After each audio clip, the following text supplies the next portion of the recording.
The U0100 code in your Outlander means that there is a problem in communication between the transmission control unit and the engine control unit.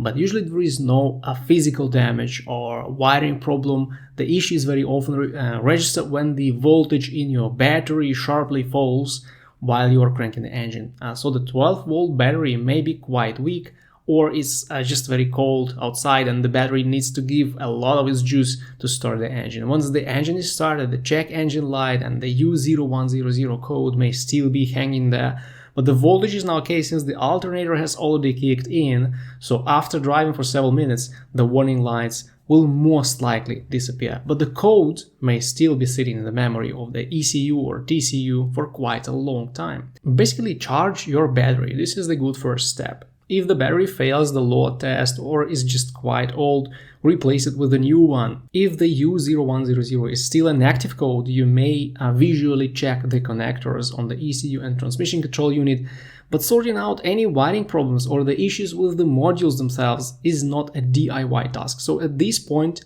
you may need some professional help.